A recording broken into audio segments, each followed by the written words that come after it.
Hey everyone, and welcome back to the channel. Probably wondering why I don't have anything in view at this point.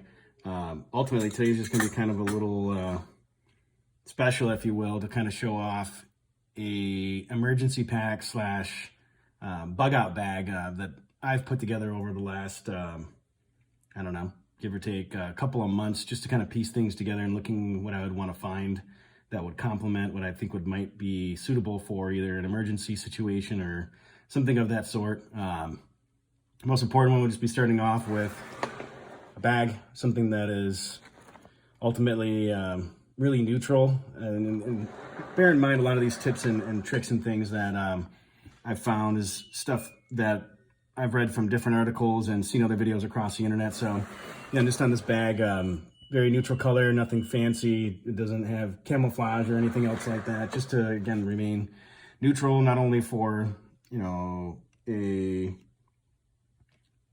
woodland situation, you know, or anything else in between, or even a general civilian area. So just something to help blend in and detract from attention. So again, bug out situation or emergency. One thing I want to start off with is kind of showing you some of the items that I have in my bag. Little guy that I picked up. This is my BCB. You can actually find these online pretty cheap. I think I paid about $7 or $8. It is a little portable stove. Pretty cool. Pretty much just opens up like this. There's a little plate, and there's other variants out there that don't have this plate, which also serve its purpose, but this one in particular allows you to slip that little plate on, and now you can see there's a windscreen. So that can actually be quite helpful, especially if you're out in the wilderness. You need something like you can cook food on or boil water, whatever the case might be. And that's ultra lightweight. I think this is aluminum, and then just simply folds back up, goes right in your bag. That center channel there, that groove, that essentially uses a liquid gel pack for its fire source. So pretty cool piece. Again, very inexpensive, $7, $8, $10, something along those lines, BCB. There's a couple other brands that are out there. That's item one.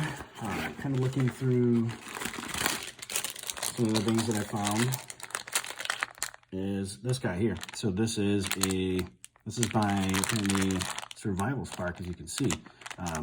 This is a special stick that when you strike this metal shank here across this pole, it actually shaves off magnesium and creates a spark. So this is essentially a sparking tool, something you can use to light a fire in the event that you don't have a lighter or anything. This would be a good backup. This one in particular also actually has a compass on it and a whistle as well. So in the event that you needed to, for emergency purposes, signal. So pretty cool item, very inexpensive. I think that was only around maybe $10, $15, something along those lines. This is also a handy tool as well. This is a combination whistle. There's also a striker piece on here, so you could use this potentially to start fires as well. There's a compass built in. This one's a little bit bigger, so easier to read and use. And it also has a waterproof storage, so you could essentially put matches or something like that in there that you wouldn't want to get wet. And there's also a mirror on here too, on the underside of the cap, and this is simply for signaling.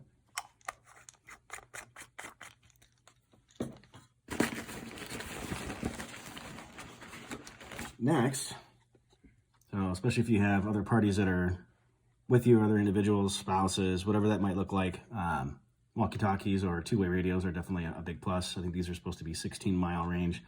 A lot of that, 16 mile. A lot of that depends on the area that you're in and what's going on. Pretty cool little radio. These are Cobras, and these ones actually not only have the regular ability to communicate across different channels, you can also plug in a headset to it. They charge off USB, pretty simple, little clip on the back.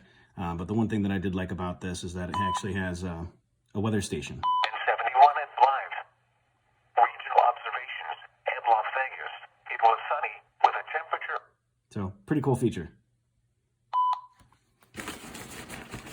Looking at some of the other items in this bag here, so start to pull things out. It's gonna take me just a moment. Do also happen to have, you know, of course, your basics, matches, lighters. Those are always good things to have on hand, and or LED candles. These are a plus. Can definitely be a good source of light without necessarily having to use a flashlight or something of that sort. So there's other things in here. This is more or less stuff actually for the animals. So in the event that, you know, was an emergency situation, had to leave the house, some sort of catastrophic situation where we needed to get out quickly, at least have some sort of backup for them. So this is always a plus. Among that would be food items, such as MREs or some sort of ready-to-eat meal. As of this point, I haven't locked anything down just yet. So if you have any tips or tricks in that regard of some good companies that might be, or a place to source it, that would definitely be helpful. But in the meantime, you know, again, definitely searching for some options in that regard. A couple other items here in this bag, which we have quite a few. This one just happened to be my choice, the color that they'd sent. Apparently they sent them out randomly. And this is a waterproof bag. So this could come in handy in a lot of different scenarios, especially again, emergency situation. If you needed to keep something dry, it's pretty simple. You pretty much put all of your items in here, and then essentially what you do is roll up this top, and then it clips to itself, and then essentially as a waterproof bag. Probably not the best situation if you're diving, but if you were in a situation where it's raining, something to that sort, or that degree, that would be feasible. Thermal blankets, definitely think this is a good option. These are camouflage, so again, you know, if you're out in the wilderness, whatever the case might be, these could be used for a lot of different things. Emergency thermal blankets. Some people make tent shelters out of them. Some people will use them simply to keep warm, avoid hypothermia, things of that nature. Also have emergency sleeping bags. Definitely not a luxury. Well, in essence, it is a luxury item. However, as you can see, there's not very much padding to this. So something you can sleep inside of. It does have again, thermal coating to it. So this will essentially keep you warm. However, it's not going to be comfortable from the standpoint that there's no cushioning or anything of that degree. And this actually also has a little whistle attached to it. And I like the fact that they put this carabiner so you could actually attach this to a bag or something of that sort. But other things to keep in here as well. This is Paracord, and I'll have to look up. I'll put it in the message below in the video comment section about what paracord this is. But this one actually is I believe 600-pound paracord. It's actually cut in half, just because I wanted two separate sections of it. But this one actually has 6, I believe, or 7 different strands. So when you cut this down, there's fishing line in there, there's wire, there's all sorts of things that you could utilize this paracord for, aside from just, you know, stringing things up or whatever the case might be, creating traps, etc.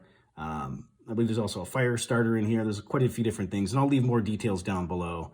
Great product though, relatively inexpensive, and something definitely, you know, you want to have on hand. These are cool. Probably one of my favorite things. These look like a little tablet. Probably like, what the heck are these?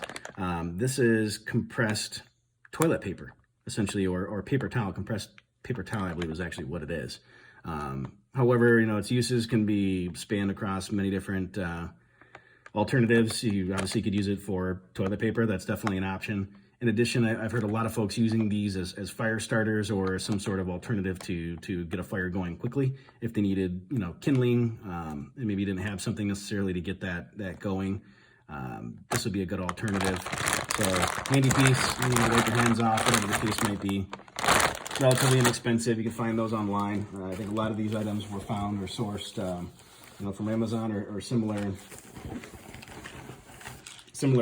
websites. I think this is always a good one to have on hand. Some states you're not allowed to have these. We live here in Arizona, so they are legal. This is a Viper Tech, something we'd found online. Could be more for show than anything else. It does have a flashlight on it, but what's really cool is that when you flick it all the way up, it actually has a taser function built in. So charges right in the wall. It lasts actually for quite some time before you have to recharge it in terms of auxiliary or downtime, if you will. Anything else that might be good too, in the event that, you know, you're injured or you have to cross different areas of terrain, you need energy. You may not necessarily always have a food source. This is caffeine pills, so bought these, 220 milligrams. I don't necessarily endorse this company. It's just something I found online, had good reviews, so pick those up. Again, something to add into the bag. We have a few more items in here, and we'll wrap up. And probably one of the most important too, as well. First aid kit. So something found online again. This is 15 or 20 bucks, and it has quite a few different things in here as far as scissors, the ability to do stitches, antiseptic pads. There's bandages. There's all sorts of things in here. There's even the basics like Tylenol and some other items that you may use, gauze, et cetera, et cetera. There's tape, all sorts of things built in this little pack. Something good to have, especially if you're an outdoorsman. That would probably be something you should have regardless, especially if you're not building a bug out bag or an emergency pack, if you will. Other things in here is I had packed as well were wet wipes, some additional gauze bandages. So again, still kind of putting everything together, looking for MREs, so that's something to come. And I don't think I have one other thing here that's in this bag. There's so many compartments. Definitely have my bracelet, which also has a whistle in it. There's a blade, and this is Paracord. So again, another useful tool to have. And then of course a knife would always be suitable as well, especially to take care of whatever you need to take care of. Whether it's self-defense or whether it's hunting, whatever the case might be. If you needed to field dress an animal, you at least have some sort of tool at your disposal. So hopefully that gives you a good idea of what might be going into a emergency pack or bug out bag. Thanks for stopping by. I appreciate you watching, and hopefully you have a great day, and definitely hit that like and subscribe button for future content. I will leave, like I mentioned before, comments below in the video description section, just talking about the Paracord, just because I didn't have all of the details offhand before I started this video. But I appreciate you stopping by, and definitely hit that subscribe and like button for future content and be the first to know about it. Thank you.